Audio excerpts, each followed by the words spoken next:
Kisah Para Rasul pasal 23. Sambil menatap anggota-anggota Mahkamah Agama, Paulus berkata, "Hai saudara-saudaraku, sampai kepada hari ini, aku tetap hidup dengan hati nurani yang murni di hadapan Allah." Tetapi Imam Besar Ananias menyuruh orang-orang yang berdiri dekat Paulus menampar mulut Paulus. Membalas itu Paulus berkata kepadanya, "Allah akan menampar engkau, hai tembok yang dikapur putih-putih. Engkau duduk di sini untuk menghakimi aku menurut hukum Taurat. Namun engkau melanggar hukum Taurat oleh perintahmu untuk menampar aku." Dan orang-orang yang hadir di situ berkata, "Engkau mengejek imam besar Allah." Jawab Paulus, "Hai saudara-saudara, aku tidak tahu bahwa ia adalah imam besar. Memang ada tertulis, janganlah engkau berkata jahat tentang seorang pemimpin bangsamu." Dan karena ia tahu bahwa sebagian dari mereka itu termasuk golongan orang Saduki dan sebagian termasuk golongan orang Farisi, ia berseru dalam mahkamah agama itu, katanya, "Hai saudara-saudaraku, aku adalah orang Farisi, keturunan orang Farisi. Aku dihadapkan ke mahkamah ini karena aku mengharap akan kebangkitan orang mati." Ketika ia berkata demikian, timbullah perpecahan antara orang-orang Farisi dan orang-orang Saduki, dan terbagi-bagilah orang banyak itu. Sebab orang-orang Saduki mengatakan bahwa tidak ada kebangkitan dan tidak ada malaikat atau roh, tetapi orang-orang Farisi mengakui kedua-duanya. Maka terjadilah keributan besar. Beberapa ahli Taurat dari golongan Farisi tampil ke depan dan membantah dengan keras, katanya, "Kami sama sekali tidak menemukan sesuatu yang salah pada orang ini. Barangkali ada roh atau malaikat yang telah berbicara kepadanya."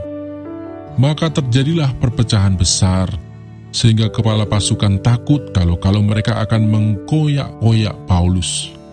Karena itu ia memerintahkan pasukan untuk turun ke bawah dan mengambil Paulus dari tengah-tengah mereka dan membawanya ke markas.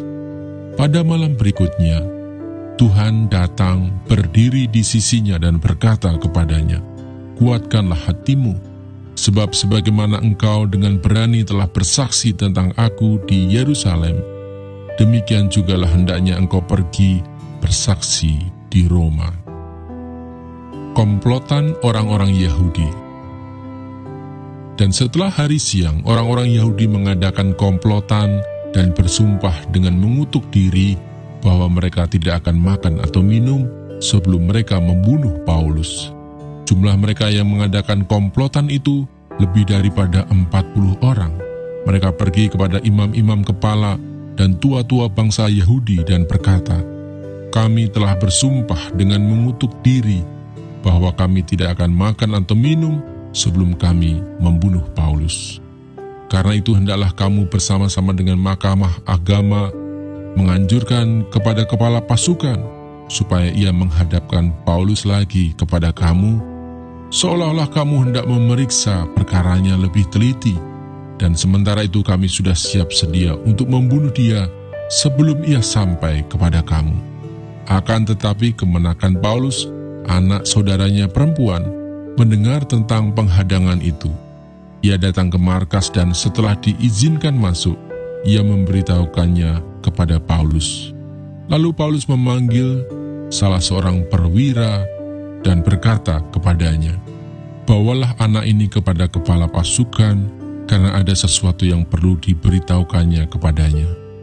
Perwira itu membawanya kepada kepala pasukan dan berkata, "Paulus, orang tahanan itu, memanggil aku dan meminta supaya aku membawa anak muda ini kepadamu, sebab ada yang perlu diberitahukannya kepadamu."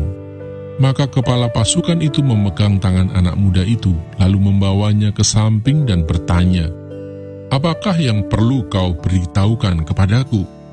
Jawabnya, "Orang-orang Yahudi telah bersepakat untuk meminta kepadamu supaya besok engkau menghadapkan Paulus lagi ke mahkamah agama, seolah-olah mahkamah itu mau memperoleh keterangan yang lebih teliti daripadanya.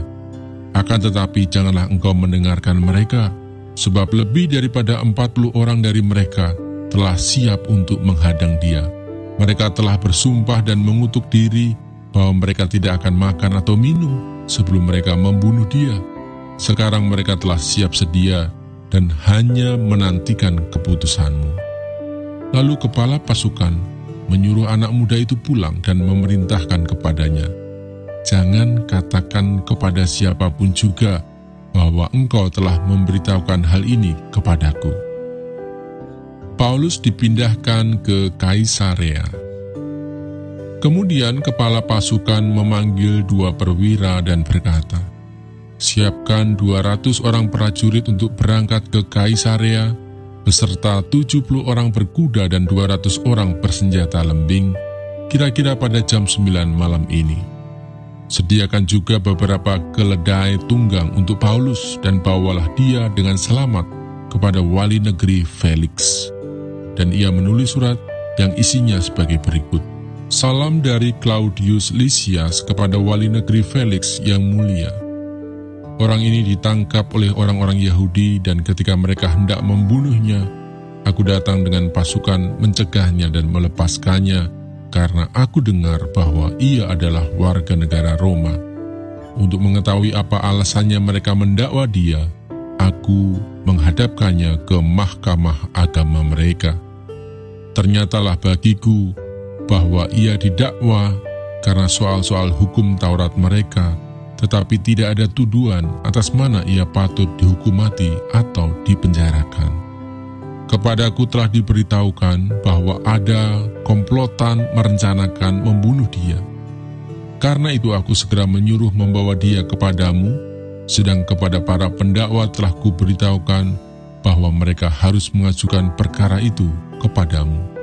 Lalu prajurit-prajurit itu mengambil Paulus sesuai dengan yang diperintahkan kepada mereka dan membawanya pada waktu malam ke Antipatris. Pada keesokan harinya, mereka membiarkan orang-orang berkuda dan Paulus meneruskan perjalanan dan mereka sendiri pulang ke markas. Setibanya di Kaisarea, orang-orang berkuda itu menyampaikan surat itu kepada wali negeri serta menyerahkan Paulus kepadanya. Dan setelah membaca surat itu, wali negeri itu menanyakan Paulus dari provinsi manakah asalnya. Dan ketika ia mendengar bahwa Paulus dari Kilikia, ia berkata, aku akan memeriksa perkaramu bila para pendakwamu juga telah tiba di sini. Lalu ia menyuruh menahan Paulus di istana Herodes.